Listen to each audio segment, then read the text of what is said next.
इस तरीके की लंबी प्लास्टिक बॉटल्स का यूज़ हम कर सकते हैं अपनी छोटी मोटी चीज़ें रखने के लिए। जैसे मैंने यहाँ पर अपने DIY में काम आने वाली चीज़ें रखी हुई है और सबको अच्छी तरीके से लेबल किया हुआ है, जिससे कि मैं इनको ईज़िली आइडेंटिफाई कर सकूँ। और इस तरीके के छोटे प्लास्टिक जार भी हम यूज़ कर सकते हैं ऐसी ही चीज़ें रखने के लिए। इनका फ़ायदा ये होता है कि ये शेल्फ़ में पूरा स्पेस यूटिलाइज़ कर लेती हैं। जैसे हम सबसे पीछे लंबी बॉटल्स लगा सकते हैं, जैसे मैंने यहाँ पर ये 3 लंबी बॉटल्स पीछे की तरफ लगाई हैं और उसके आगे की तरफ मैंने छोटे वाले प्लास्टिक जार्स रखे हैं। तो ऐसा करने से मेरा जो शेल्फ़ का स्पेस है वो अच्छी तरीके से यूटिलाइज़ हुआ है और कम स्पेस में बहुत ज़्यादा सामान आ गया है। इनो फ्रूट सॉल्ट का यूज़ आजकल हम इडली, ढोकला और केक्स वगैरह बनाने के लिए करते हैं। तो मैं कभी भी मार्केट से इनो का सैशे नहीं लेती हूँ, क्योंकि सैशे काफ़ी महंगा पड़ता है और उसमें इनो वेस्ट भी होता है। मैं हमेशा इस तरीके की ग्लास बॉटल लेती हूँ और जब इनो ख़त्म हो जाता है तो ग्लास बॉटल को साफ़ करके मैं अपने इस तरीके के निकनैक स्टोर कर लेती हूँ। तो यहाँ पर मैंने अपने बीड्स रखे हुए हैं, बाकी की क्राफ्ट की सप्लाई रखी हुई है। और ये इनो की बॉटल्स एकदम एयरटाइट होती हैं, इनके लिड जो है वो काफ़ी ड्यूरेबल होते हैं। सामान रखने के बाद लिड खुलने का डर नहीं रहता। देखने में काफ़ी सुंदर लगती हैं। कबर्ड में यूनिफॉर्मिटी भी आती है इनको लगाने से। जब एक जैसी बॉटल्स आप लगाते हैं तो काफ़ी सुंदर दिखती हैं। क्योंकि ये इनो की बॉटल्स एकदम एयरटाइट होती हैं, तो आप इसके अंदर अपने किचन के मसाले वगैरह भी स्टोर कर सकते हैं, जैसे सांभर मसाला, बिरयानी मसाला, छोले मसाला, वो भी इनमें एकदम ठीक रहता है। नेक्स्ट हम बात करते हैं इस तरीके की ग्लास बॉटल्स की या फिर ग्लास जार्स की, जो हमें मिलते हैं सॉसेस के साथ, हाजमोला के साथ, ओरिगानो, पिज़्ज़ा मिक्स या फिर चॉकलेट स्प्रेड के साथ। तो इस तरीके की सारे ग्लास बॉटल्स मैंने यूज़ किए हैं अपने क्राफ्ट सप्लाई को स्टोर करने के लिए। तो यहाँ पर मैंने स्टोर किए हैं कुछ शेल्स, बीड्स, कुंदन, मिरर्स और शेल्स। तो सबसे ज़्यादा फ़ायदा जो मुझे लगता है ग्लास बॉटल्स का वो ये है कि ये सब ट्रांसपेरेंट है और हम इजीली देख सकते हैं कि हमने किस बॉटल के अंदर क्या रखा है। आपको बार बार लिड हटाकर देखने की ज़रूरत नहीं है। अब इन सारी ग्लास बॉटल्स को एक साथ रखना भी तो ज़रूरी है, क्योंकि जब हम इन्हें यूज़ करते हैं तो अलग अलग कबर्ड से बाहर निकालना काफ़ी मुश्किल हो जाता है और उसमें बहुत टाइम वेस्ट होता है। तो उसके लिए हम यूज़ कर सकते हैं इस तरीके के पेपर बैग का। आप चाहें तो इनके हैंडल्स जो हैं उनको कट करके निकाल सकते हैं, या फिर जैसे मैंने अंदर की तरफ ऐसे फोल्ड किया है ऐसे फोल्ड कर सकते हैं। इससे ये थोड़ा और ड्यूरेबल हो जाता है और बहुत ही अच्छी शेप ले लेता है।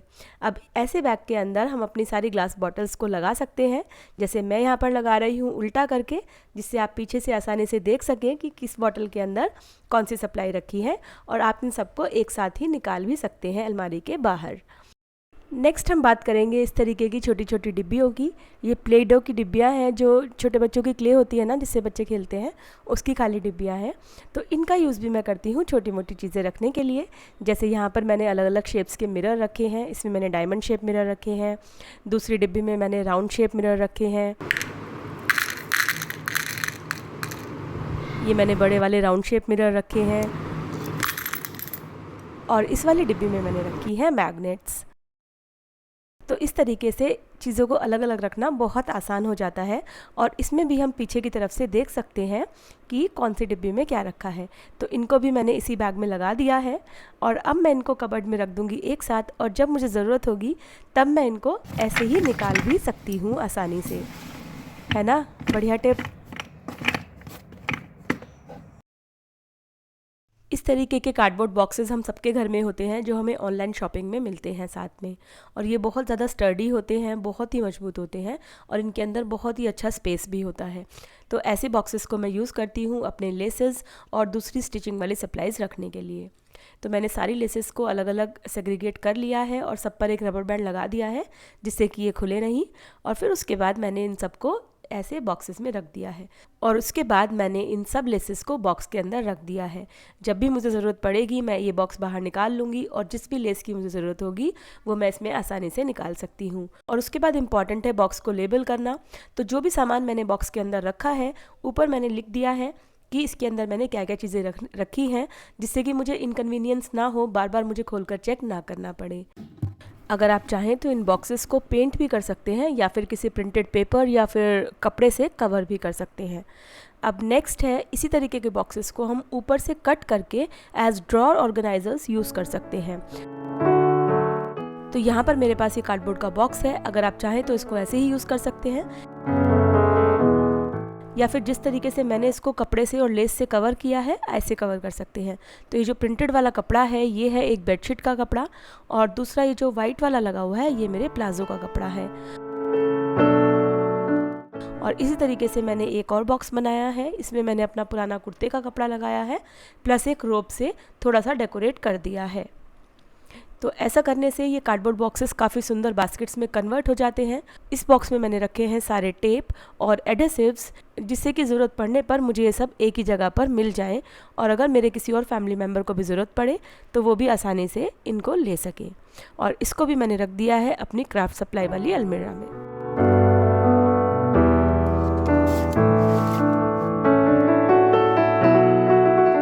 कॉस्मेटिक्स के साथ भी आजकल काफ़ी अच्छी पैकिंग मिलने लगी है।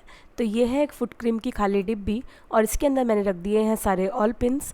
ऑल पिन्स हमें मार्केट से जिस डिब्बे में मिलते हैं वो इतनी मजबूत नहीं होती है, तो मैंने इस प्लास्टिक के डिब्बे में रख दिए हैं, और साथ में रख दिया है एक मैग्नेट, जिससे कि मुझे ऑल पिन निकालने में आसानी हो, प्लस अगर नीचे गिर जाएँ तो मैं उनको आसानी से उठा सकूँ। तो मेरे पास एक रखा हुआ था पुराना वॉच का बॉक्स, इसको मैंने कवर किया है एक चिकनकारी के कपड़े से जो वेस्ट पड़ा हुआ था मेरे पास, और इसके अंदर मैंने अपनी सारी ग्लूज़ रखी हैं। तो ये भी एकदम फ्री ऑफ कॉस्ट तैयार हो गया है और काफ़ी सुंदर लग रहा है।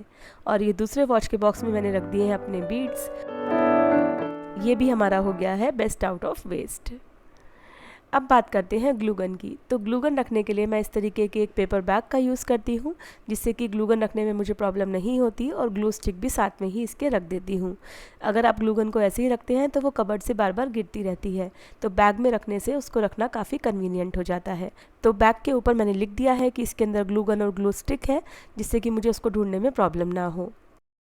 और मेरी स्टडी टेबल के इस छोटे से सेक्शन में मेरी बहुत सारी क्राफ्ट सप्लाई आ गई हैं। तो अब बात करते हैं सॉक्स की। अक्सर होता है कि जब हम सॉक्स रख देते हैं तो उनके पेयर इधर उधर हो जाते हैं, और फिर हम उन पेयर्स को बनाते ही रह जाते हैं। उसके लिए हम क्या कर सकते हैं,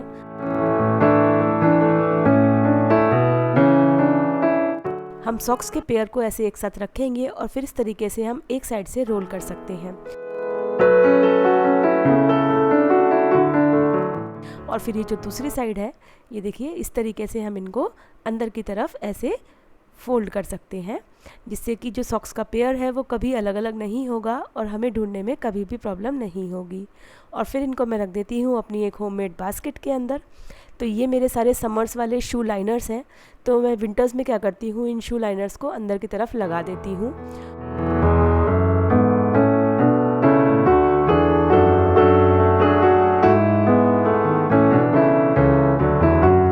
और ऊपर से रख देती हूँ वुलन वाले सॉक्स।